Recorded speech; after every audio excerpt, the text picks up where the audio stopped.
Hi friends, ഇനി വരാൻ പോകുന്ന PSC പരീക്ഷകളിൽ 100% ഉറപ്പായിട്ടും ചോദിക്കാൻ സാധ്യതയുള്ള ഒരു ടോപ്പിക്കാണ് നമ്മൾ ഇന്ന് പഠിക്കാൻ വേണ്ടി പോകുന്നത്. ഉപകരണങ്ങളും അതിൻ്റെ ഊർജ്ജ പരിവർത്തനവുമാണ് നമ്മൾ പഠിക്കാൻ പോകുന്നത്.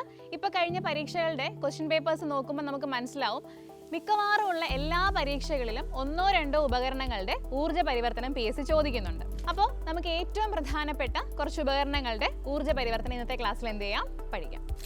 ഏറ്റവും ആദ്യം PSC എപ്പോഴും ചോദിച്ചുകൊണ്ടിരിക്കുന്ന രണ്ട് ഉപകരണങ്ങളാണ്. ഒന്ന് മൈക്രോഫോണും മറ്റൊന്ന് ലൗഡ് സ്പീക്കറും.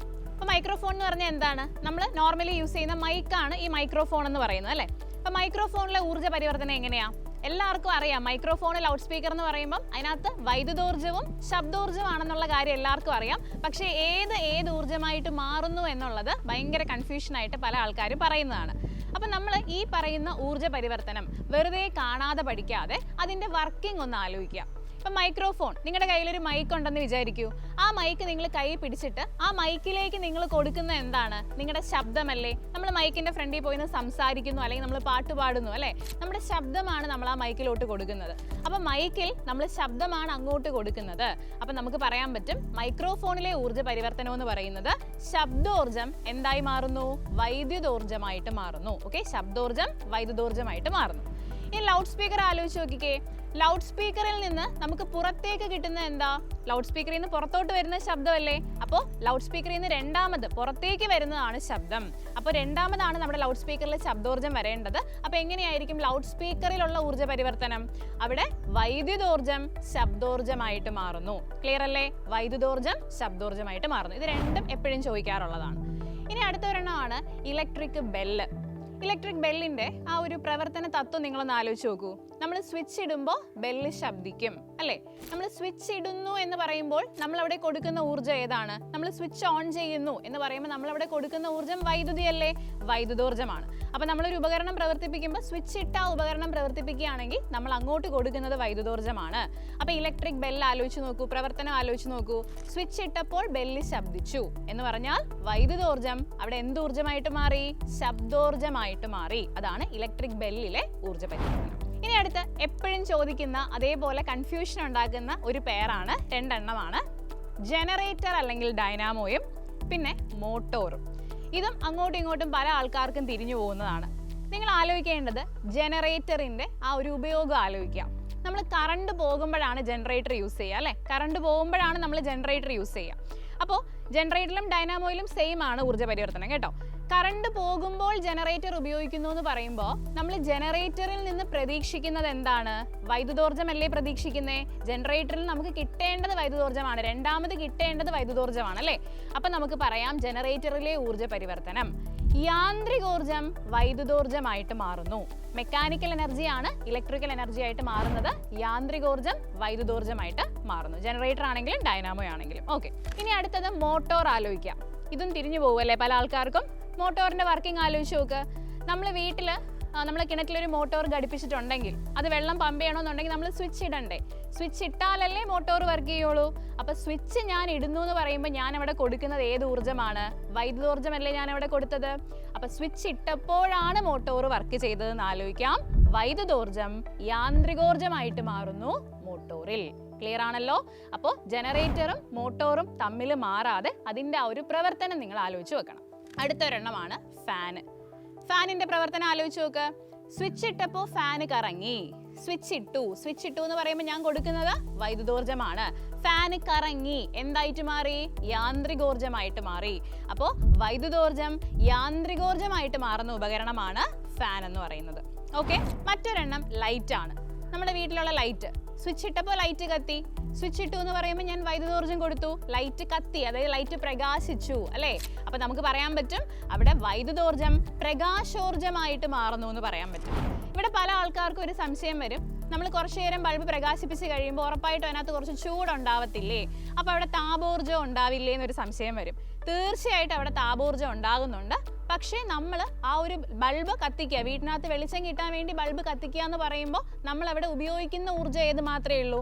പ്രകാശോർജ്ജം മാത്രമേ ഉള്ളൂ. അല്ലാതെ നമുക്ക് അയ്യോ ഭയങ്കര തണുപ്പാണ്, ഞാൻ കുറച്ചു നേരം ബൾബ് ഇട്ട് ചൂടാക്കാമെന്ന് നമ്മൾ ആലോചിക്കുമോ? ഇല്ലല്ലോ. നമ്മുടെ ബൾബ് ചൂടിന് വേണ്ടി ഉപയോഗിക്കുന്ന പല സന്ദർഭങ്ങളും ഉണ്ട്. അതല്ലാതെ ഇൻക്യുബേറ്റേഴ്സിലൊക്കെ നമ്മൾ ഉപയോഗിക്കാറുണ്ട്. അതല്ലാതെ നോർമൽ കേസിൽ നമ്മുടെ വൈദ്യുത ബൾബ് എന്ന് ആലോചിക്കുമ്പോൾ അവിടെ വൈദ്യുതോർജ്ജം എന്തായിട്ടാണ് മാറുന്നത്? പ്രയോജനപ്പെടുത്തുന്ന ഊർജ്ജം ഏതാണെന്ന് ചോദിച്ചു കഴിഞ്ഞാൽ നമ്മുടെ പ്രകാശോർജ്ജമായിട്ടാണ് മാറുന്നത്. ക്ലിയർ അല്ലേ? ഇനി നമുക്ക് ആലോചിക്കാൻ പറ്റുന്ന വളരെ വളരെ ഇമ്പോർട്ടൻ്റ് ആയിട്ടുള്ള ഒരാളാണ് ബാറ്ററി. ബാറ്ററിനെ നമ്മൾ ശ്രദ്ധിച്ച് ഉപയോഗിച്ചില്ലെങ്കിൽ അല്ലെങ്കിൽ ശ്രദ്ധിച്ച് നമ്മൾ എഴുതിയില്ലെങ്കിൽ നമുക്ക് നെഗറ്റീവ് മാർക്ക് വരും. എന്താണ് അവിടെ ശ്രദ്ധിക്കേണ്ട പ്രധാനപ്പെട്ട ഒരു കാര്യം എന്ന് പറയുന്നത്? ഇവിടെ നോർമൽ ആയിട്ടൊരു ബാറ്ററി നിങ്ങൾ ആലോചിക്കുക. ഒരു ബാറ്ററി നമ്മൾ ഉപയോഗിക്കുന്നത് വൈദ്യുതോർജ്ജം കിട്ടാൻ വേണ്ടിയിട്ടാണ് അല്ലേ? ഈ ബാറ്ററിയിൽ എന്തടങ്ങിയിട്ടുണ്ട്? രാസവസ്തുക്കൾ അടങ്ങിയിട്ടുണ്ട്. ഓക്കെ, അപ്പോൾ ബാറ്ററിയിൽ കെമിക്കൽ എനർജിയാണുള്ളത് അല്ലെങ്കിൽ രാസോർജ്ജമാണുള്ളത്. നമ്മളത് എന്തിനു വേണ്ടി യൂസ് ചെയ്യുന്നു? വൈദ്യുതോർജ്ജം ഉണ്ടാക്കാൻ വേണ്ടിയിട്ട് നമ്മൾ യൂസ് ചെയ്യുന്നു. അപ്പോൾ ബാറ്ററിയിലെ ഊർജ്ജ പരിവർത്തനം ചോദിച്ചു കഴിഞ്ഞാൽ നമുക്കവിടെ പറയാൻ പറ്റും രാസോർജ്ജം വൈദ്യുതോർജ്ജമായിട്ട് മാറി എന്ന് നോർമൽ കേസിൽ നമുക്ക് പറയാൻ പറ്റും. സംശയമൊന്നും ഇല്ല എന്ന് വിചാരിക്കുന്നു. ഇനി ഈ ബാറ്ററി ചാർജ് ചെയ്യുന്ന അവസരം നിങ്ങളൊന്ന് ആലോചിച്ച് നോക്കിയേ. ഒരു ബാറ്ററി ഞാൻ ചാർജ് ചെയ്യുകയാണ്, ഒരു സ്റ്റോറേജ് ബാറ്ററി ഞാൻ ചാർജ് ചെയ്യാൻ വെച്ചിട്ടുണ്ട്. ഇങ്ങനെ ബാറ്ററി ചാർജ് ചെയ്യപ്പെടുമ്പോഴുള്ള ഊർജ്ജമാറ്റം ഒന്ന് ആലോചിച്ച് നോക്കൂ. ബാറ്ററി ഞാൻ ചാർജ് ചെയ്യാൻ വയ്ക്കുമ്പോൾ ഞാനത് വൈദ്യുതിയിലേക്ക് കണക്ട് ചെയ്ത് വെച്ചിരിക്കുകയാണ്, അല്ലെങ്കിൽ ഒരു ഇലക്ട്രിക്കൽ സോഴ്സിലേക്ക് ഞാൻ കണക്ട് ചെയ്ത് വെച്ചിരിക്കുകയല്ലേ ബാറ്ററിനെ. അപ്പം ഞാൻ അവിടെ കൊടുക്കുന്ന എന്ത് ഊർജ്ജമാണ്? വൈദ്യുതോർജ്ജമാണ്. ആ വൈദ്യുതോർജ്ജം ഞാൻ കൊടുക്കുമ്പോൾ ആ ബാറ്ററിയിൽ അതെന്തായിട്ട് സ്റ്റോർ ചെയ്യപ്പെടും? അത് രാസോർജ്ജമായിട്ട് സ്റ്റോർ ചെയ്യപ്പെടും, അല്ലെങ്കിൽ കെമിക്കൽ എനർജി ആയിട്ട് സ്റ്റോർ ചെയ്യപ്പെടും.